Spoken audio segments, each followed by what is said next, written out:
Today I'd like to talk to you about depression. Why am I talking about depression? Because I used to be very depressed myself. And I want to educate you about how to overcome your depression. I used to be depressed for hours, days, months. And nowadays, this is how long my depression tends to be. Ready? So we all know about a clinical definition of depression, but the majority of the cases I found, they're undiagnosed. And it's very alarming. We see young people who are so depressed, they kill themselves.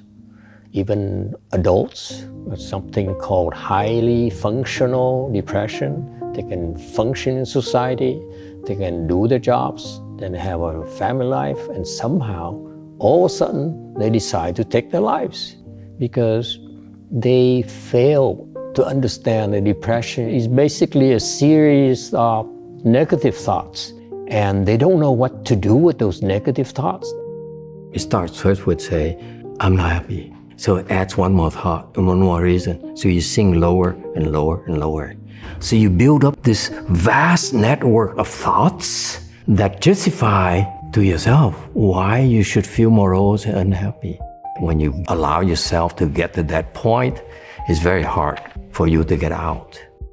So what do people typically do when they have the depression? What works for many people is they go see a therapist. They take some medications. They try mindfulness meditation. They try exercises. But you basically are distracting yourself from those thoughts. And unfortunately, medical approaches to treating depression is hit and miss because they don't go away. They only numb your reactions. They don't fix the problem. For us, instead of distracting ourselves from thoughts of depression, we overwhelm the thought of depression. For example, we use mantras. Mantras are very powerful thoughts, if you will, that can easily overpower the thoughts of depression. Or our people recite the Buddha's name and they find that it helps them restore peace of mind, makes them feel better. And we usually teach our people chant, meditation, and they are taught to sit in full lotus. And when you cross your legs, they hurt a lot. And these intense leg pains actually can chase away thoughts of depression.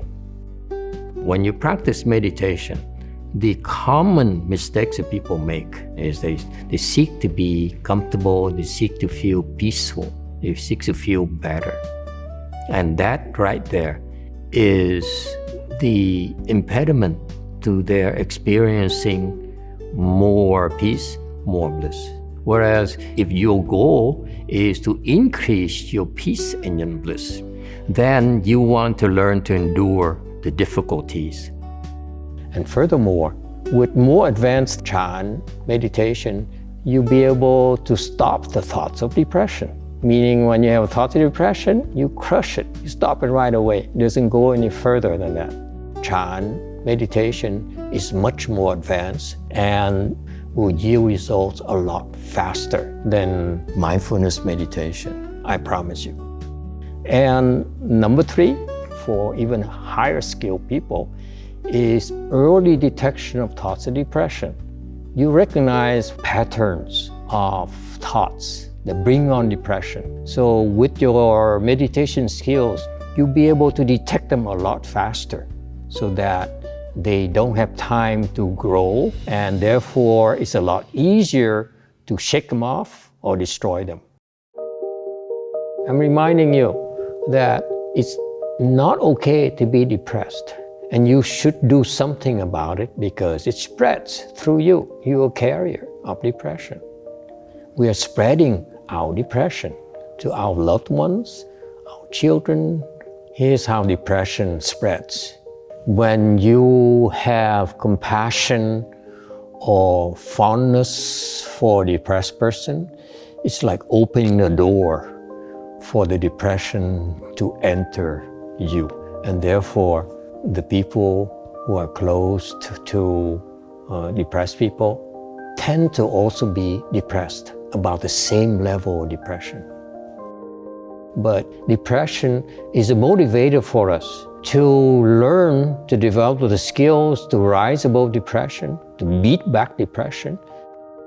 Remember, depression are basically negative thoughts. So if you learn how to control all thoughts, positive or negative, then with that type of meditation skills, you'll be able to control your depression and rise above it.